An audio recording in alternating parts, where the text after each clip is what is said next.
Hello and welcome to another installment of Comparative Reasoning. I'm your host, Cedric Kennedy, and it's Daddy Day. Everyone can have a round of applause if you're a daddy by any means, whether it's taking care of dogs, cats, people, you know, I don't care if it's dust mold, dust mites, dust bunnies, dust dogs, you take care of something. You got a garden, you got some kind of woodland creatures you take care of. It's all good. So the full name is Happy Father's Day, and why it's not so important to me.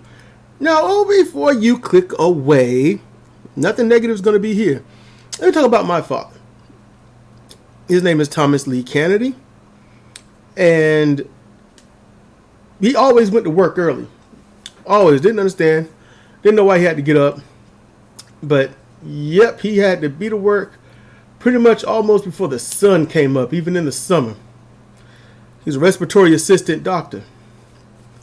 And ultimately that changed, and then he was on like second shift, and back then second shift was from 2 p.m. to 11:30 p.m.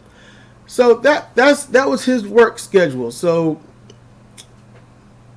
school, he got home, he left before I went to school and got home after I got home from school.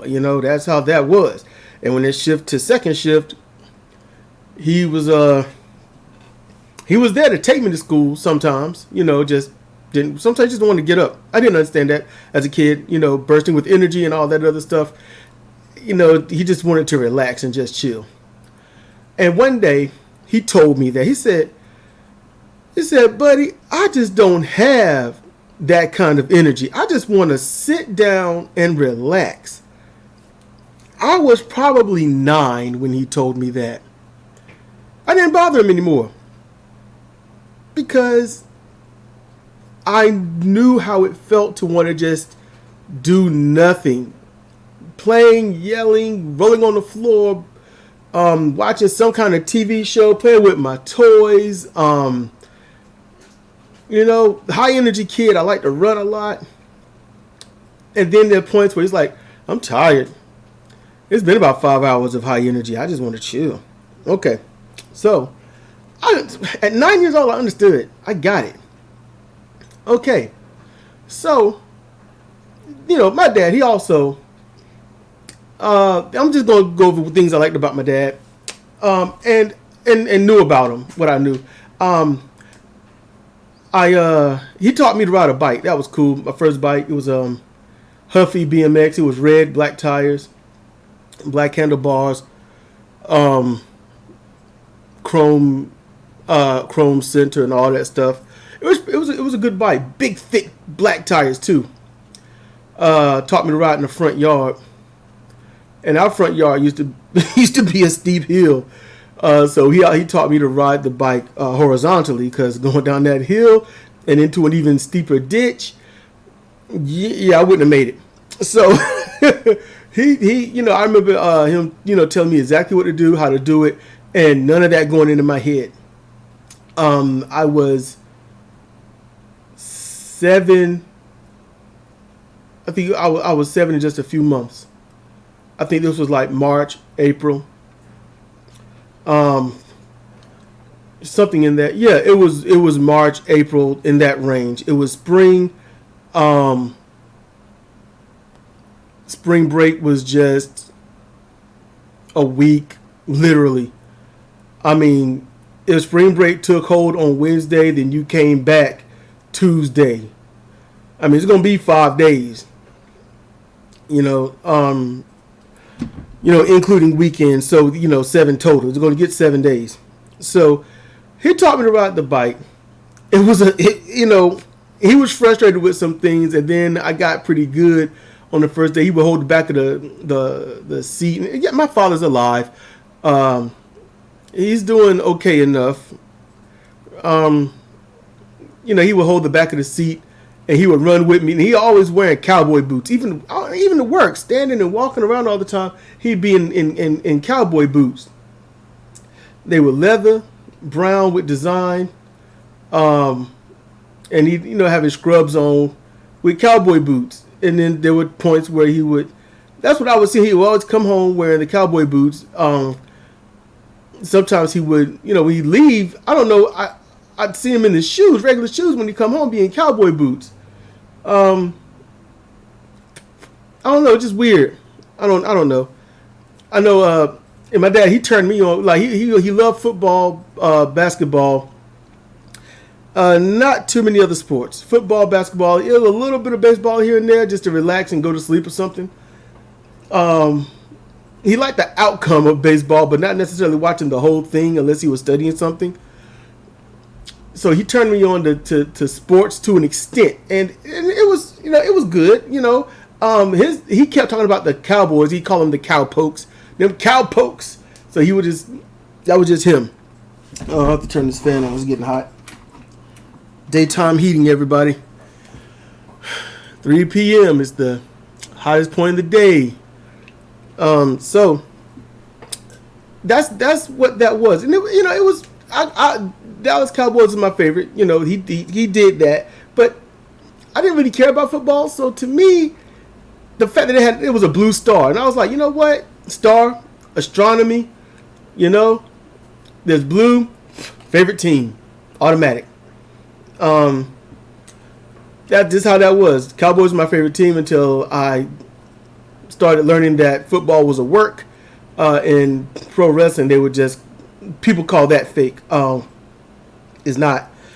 But yeah, I had to learn football was a work. I learned patterns and stuff like that, and I was like, okay. Learned the same thing with basketball, and it was it was all good, But that's what he was getting me into that. Then at one point he was watching tennis for a little bit. I was starting to think he was watching that for the girls, but also I can't remember his name. Tom McEnroe, the white dude that always blew up. Dad couldn't wait to watch one of his tennis matches. He couldn't wait to see him rage out.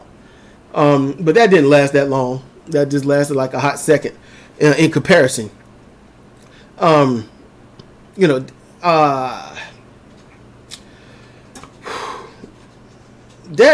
tried to, I don't know, I don't. It's getting kind of scarce here. It's kind of hard to.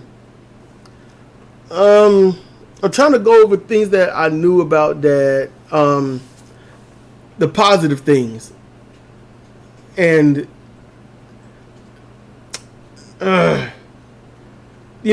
it's not many. That's the sad part. Damn,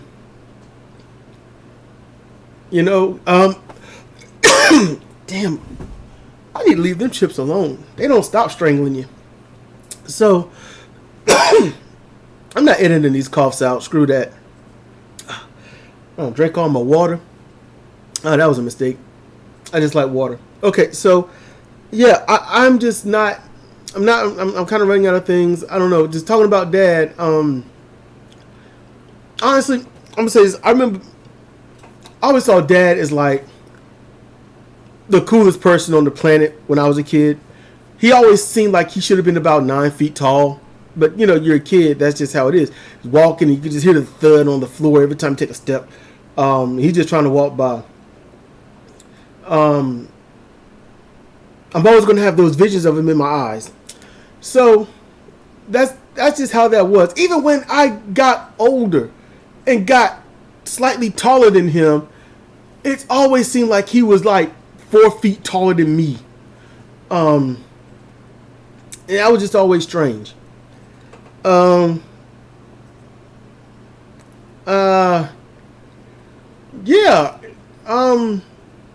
I mean, me and Dad played a little bit at one point, and we tried wrestling on the couch. He was trying to just chill and relax and watch the game. It was a commercial. I jumped on him.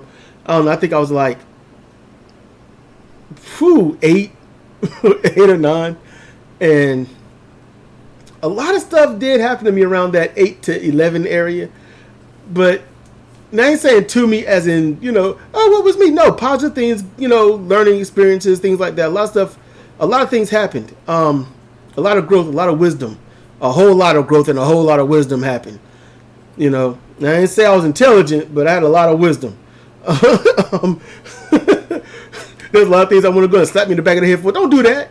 Don't do that. But yeah, I remember I don't know what happened. He was trying to push me off, and I was trying to keep myself from falling headfirst on the floor. And I remember posting my foot up on the table, and it was like, my neck, my neck, my neck. And I looked up, and my feet are crossed, but the leg across his neck, and I'm holding myself up on the floor, but my legs on his neck. And I just like, and I just tumbled forward onto the floor with a little twist and get my legs off of him. And he's like, boy, your legs are heavy. I remember Dad growing up, he said, one thing he wanted was a pickup truck, as he called him, a pick-em-up truck back then. It took him a long time, but he got himself a Ford F-150, the silver one, and he was happy with that, just happy. And the day I had to drive it for the first time, he looked at me and said, you get in there, you're going to accelerate, take it easy, because it will flat out fly. And I'm like, okay. It wasn't just rolling off my shoulder. I was just like, okay. I don't have, at the time I don't have any experience with it, but I'm a heed him, but I don't know how to accelerate and take care when I have no experience with the vehicle. So I got to get the experience. So yeah, as I back out, I don't know where I'm going. I think I'm going to go pick up Sidra or something. Can't remember. But I hit the accelerator, back out. A decent driveway, you don't hit the accelerator to go back. You just put it in reverse and just let it roll back. You just work the brake. Get back, come out, no problem. And I'll be honest with you, on our street, cars are very rare, but when they are fast. So on our street, no one really used the rear view. So you just back out. You just back out and go. It's like you look left, you look right, then you back out. You don't pause, and then go. You just back on out. It's not like that anymore. But and so I hit the accelerator. There's rocks on the street, and it's paved now, but it's just rocks, big old large rocks on the street. So what happened? I hit the accelerator slow, just easy, and it's going forward, and I see Dad smiling at me, and I'm like, oh crap, what am I finna do? Literally, mentally I was already defeated by everything around me. So immediately, what happens? I sit there and I'm moving forward, and I'm doing that, and suddenly I'm hitting it, I'm doing my thing, and it just goes. It just goes. Now, did I kick up any rocks? No. Did I do anything like that? No. All I did was move forward. So I saw him nod, little. I don't know if white people do this, but it's kind of, I guess, it's mostly a black thing. And these guys that do it, not necessarily the females, you don't get a chance. You kind of see a smirk or a smile on them, but it's that kind of frown that's really a smile. I saw him do that and nod his head, and he gave a little two-fingered high sign, and I was just driving. I was going to go get Sidra. Okay, so glad to see he didn't get a chance to see what happened on the road, because that was different. Because he told me it was going to flat out fly. So what happened? I'm on the road and I'm going. It's a 35. I usually go 45. And I hit a stretch. It's not long, but it's going. And I don't, where we live, it's like potholes and you got to evade them. So you become a master driver on your first 2 days of driving, because you got to evade the potholes, the cars, the pedestrians, and stuff that's been thrown out into the street. Literally, that's how it is where we are. I'll get to a 35 mile an hour, and I feel the back of the truck drop and the front go up, and I am going 50 immediately, and I hit the brakes. Now, I didn't pop a wheelie, no. The engine had no varying of sound. It just started flying. And I was like, woo! And I hit that brake, and I drop it back to 35 real quick, and I just let it cruise by itself. And just then it passed a cop car. And so I'm like, oh, why? Because back then, all we cared about was getting a ticket. Imagine that. So I get Sidra. She's, I pick her up in the truck. Ooh, your dad let you drive the truck. And I'm like, yeah, Jeep's messed up. Actually it won't mess up. I think mom had taken it because I didn't feel like getting up. So, okay, fine. So we driving and all that. That's all good. Then, sometime later, Sidra's gonna drive the truck because I messed up. And then suddenly, yeah, see, don't let women drive a truck. It just feeds their ego. My mom was the same way. I can't, no, mom, my mom, I can't stand that truck. It's tall and it's all loud and it be shaking. And then you hear her talking, oh, I like the power in it. Like, yeah. So, that truck precious to dad. He's not getting rid of it. Never going to get rid of it. And one day when he dies, he probably wants to be buried with some piece of it. I don't know. Probably not. He's not going to give a damn. So yeah, that's, some of the, I think every fond memory I have of him, honestly. Yeah. That's every single memory I got. Every single one. When it comes to something positive anyway. Now for me, why it's not so important to me, why is Father's Day is not so important? Not for what you think, no. The reason Father's Day is not so important to me, and I'm going to be honest with you. The reason Father's Day is not so important to me, because I celebrate Father's Day every day. All day, every day. So when Father's Day come around, it's just Sunday.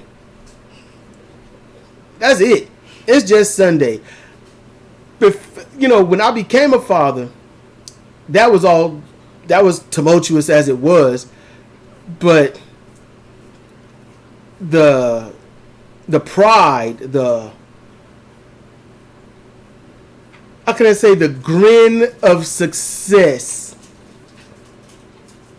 it's a thing, especially to someone like me that the victories I get are exceedingly rare. I have way more defeat than I'll have victories, but sometimes it's that one victory you need. Something to say that's mine, my own. So me being a father is no different than when I'm not a father. Truthfully. Before my baby girl, during my baby girl. The only difference is the people that I would want to kill goes up a lot. That's really the only difference. Because my baby girl is just another part of me. And the fact that my baby girl is here, that's stronger than any marriage to Sidra. We're not married. We got 25 years together, 10 years with a baby girl. Marriage ain't nothing but a business thing. That's all it is after that. Honestly, the way my mind work is, are we together? Girlfriend, boyfriend? Yep, all right.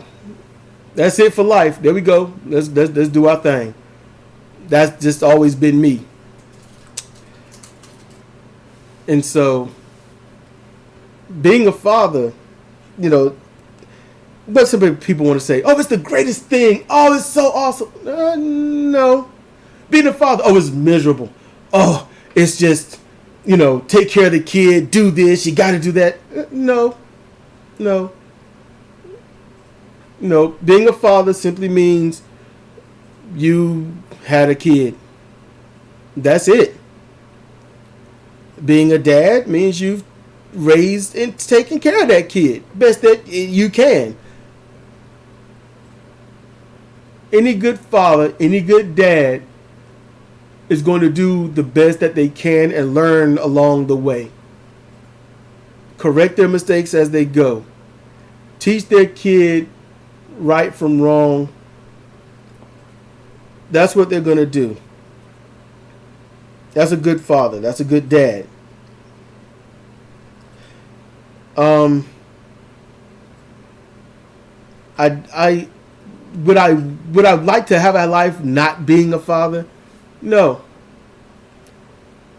Because I wanted kids way earlier than you think. And yeah, life with a kid, easy. 10 years with a kid, yep, it's good. I'm not a single father. Nope. But I've always done what I could. Always. And if you are with somebody and you're a dad, you got your wife or your husband, or you got a multiple relationship by any stretch of the imagination, let me give you one little piece of advice. Once you start acting or thinking that you're going at it alone, you've messed up. It's that simple. You've messed up. Because I've learned everybody is a father, a mother, and a child. I learned that so much earlier. So much. But I never get a chance to tell anyone because nobody wants to listen. Which is why I always say thank you for listening. Because I'm highly appreciative of that. And I'm going to make sure that I would be the father that doesn't get the tie, the wallet, the watch, a simple egg breakfast to say thank you. No. If you really care about fathers, listen to them. Learn them best that they'll allow you to. You never go wrong with them. And fathers, listen to any and everything around you. Learn it. You never go wrong. Every day is Father's Day. Every day is Mother's Day.